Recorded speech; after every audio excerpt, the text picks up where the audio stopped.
at New Delhi Comic Con with Ryan North. Ryan, this is not your first time at Delhi Comic Con, so what keeps you coming back? That's a great question. It's honestly, it's such a privilege to get to travel to different parts of the world, and then once you're there, not only like see all the things that Delhi has to offer, but also meet fans and people coming up and saying that they love your work or how it's impacted them or changed their life. Um, it's hard not to be moved by that, and it's really, to me, it feels important to make that connection so that you're not just a name on a book or a face on a screen, but it's someone, I met that guy. He was really tall. Like, it's something that comes from that. What comics did you enjoy growing up? So this is going to be a scandal, but I didn't read comics growing up. I didn't read comics until I was 23 years old. I knew that I liked comics. I just had this idea that I liked comics. And so when I got a job, I went to a comic book store and just bought 3 books at random, just off the shelf.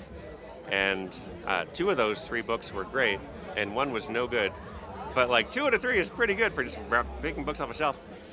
And so since I was 23, I've just been reading a bunch of comics. I really like the storytelling form. I like how it's a young medium, and you can see stuff done in comics that you haven't seen done before. Like the limits of the medium aren't known. So it's a very exciting place to be, both reading and writing. What were the 2 books that you enjoyed? So I don't remember the name of the one I didn't enjoy, because I haven't read it since. But the 2 that I enjoyed were Dark Knight Returns by Frank Miller and Superman Peace on Earth by Alex Ross and Paul Dini. And that's a story about Superman basically being like, hey, I'm Superman. I should be able to do things like solve world hunger. And he tries to do it, and he fails. And the idea of like Superman failing at something, despite his best effort, was something that sort of blew open my mind of what types of stories you can tell with superheroes. He doesn't have anyone to punch in this story. He doesn't have a villain to outsmart. He's just trying to fight an abstract concept that he can't defeat.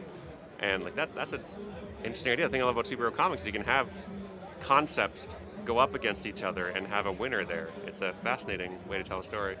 Since you've started reading comics, which writers or artists would you say have most influenced how you work? That's a hard question. When I first started, I was reading a ton of Eddie Campbell. He does a lot of autobiographical stuff, very unique style, visual style. I thought that was really compelling. It's hard for more recent authors because a lot of them are friends. And you're always like, do I like this guy's work or do I just like him a lot? But I like the work of Chip Zdarsky, who lives in Toronto, down the road from me. He's really great. He's funny, but he's also very heartfelt. That's what I try to do a lot in my work is let's have it be fun, let's have it be funny, but also like let's make you feel something and let's make you come away with a memory of that. And it's easier said than done. I thought for a long time that writing comedy was easy because all I have to do is make myself laugh and then write that down. If you share my sense of humor, you'll laugh too. But I was talking to him and he pointed out that like you can write a sad scene and 80% of people will be sad when they see your sad scene. That's universal. Comedy is a lot more specific. So writing comedy to make people laugh, you're already doing it on hard mode. And I was like, oh, I've been on hard mode the whole time. I didn't realize. This is great. You've adapted Slaughterhouse-5, which I haven't read yet, but Anshuman has, and he loves it. How did that come about, and why did you choose to adapt that particular book? So that came about through the publisher. I had actually referenced Slaughterhouse-5 in my Adventure Time work and Vonnegut in general. And so I got an email from one of my editors being like, hey, you like Kurt Vonnegut, right? I'm like, I do. And they're like, well, we have an idea. Let's adapt some of his works. And I was like, okay, well, let's start with, Cat's Cradle or something, and then build our way up to Slaughterhouse-5 with that being like his most famous work. And they're like, no, let's do Slaughterhouse-5.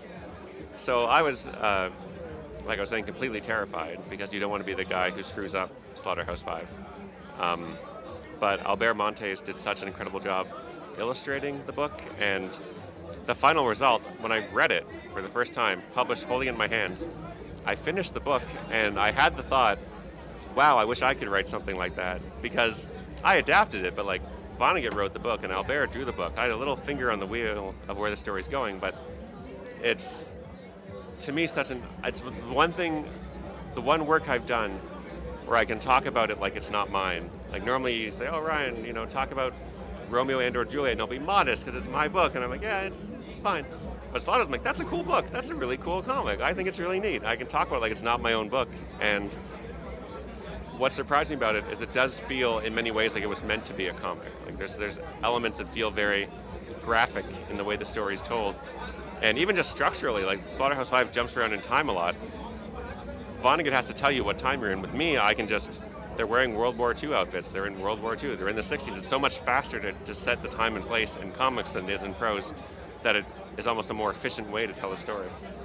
Yeah, I fully agree. I write historical nonfiction, and I'm trying to move into comics now because prose, it means that you have to put in a lot of description, Yes. and with comics you can just bypass all of that. For free, Yeah. I've read your choose your own adventure version of Romeo and Juliet, and to me, I couldn't understand how you would take a story that's so well known, whether it's Romeo and Juliet or Hamlet, and make it a choose your own adventure book. So I imagine that must have been pretty challenging.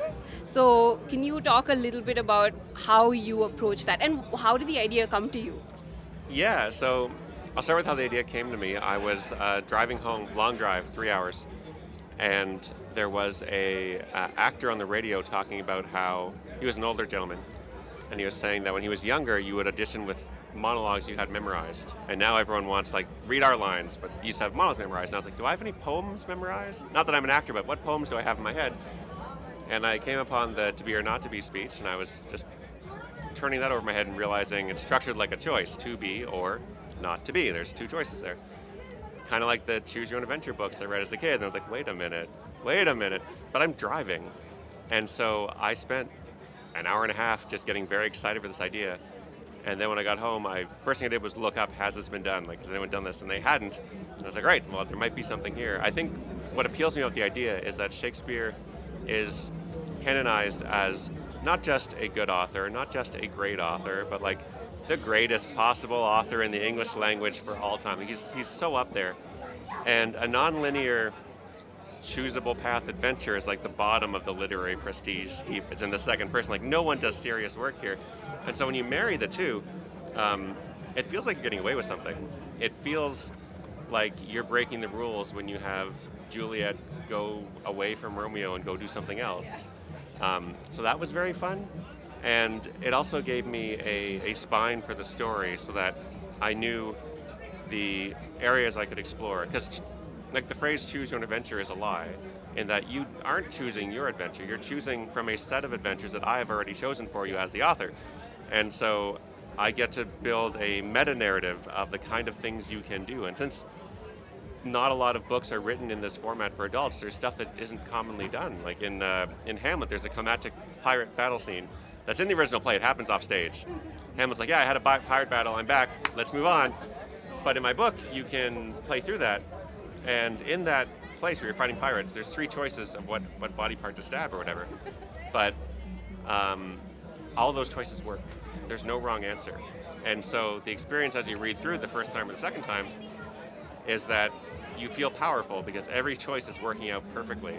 And knowing that the structure of choices in the book can affect the reader's experience reading the book, the emotions they get out of it, that's cool. Like that's a technique you don't have when you're writing straight novels, straight prose. Yeah. The only thing is you can break a lot of common writing rules. Like you're always like, oh, show, don't tell. You can't just tell the reader how to feel, right? But when you're writing a book people choose, I can say, Romeo really hates chicken sandwiches. And then if I give you the option for Romeo to eat a chicken sandwich and you choose yes, your response isn't, oh, Ryan's a bad writer because he said Romeo hates chicken sandwiches, now he likes chicken sandwiches. You're like, oh, my Romeo is liking chicken sandwiches. Like, you, as the reader, make that choice and own that choice.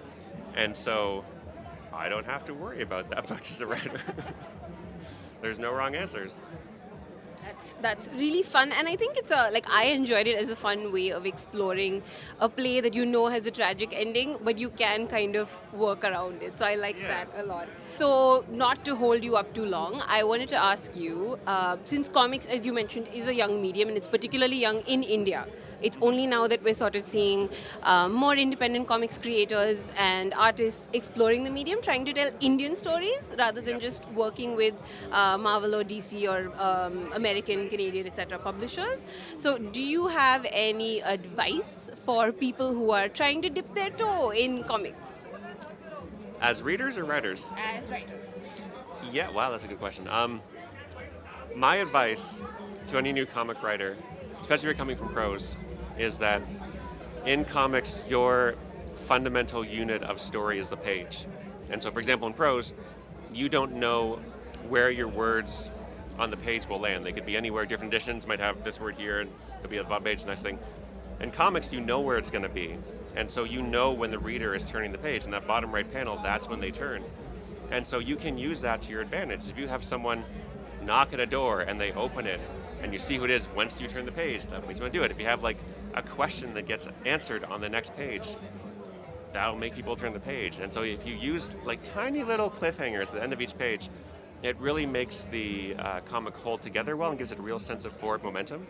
And it's a little thing to do. It's very minor, but when you see it being done, you have to look for it because it's invisible. But as a writer, when you look for it, it really shows a comic that is at home in the medium. It's not just a comic isn't a collection of 600 panels. It's a collection of 30 pages. The pages are what you're working with.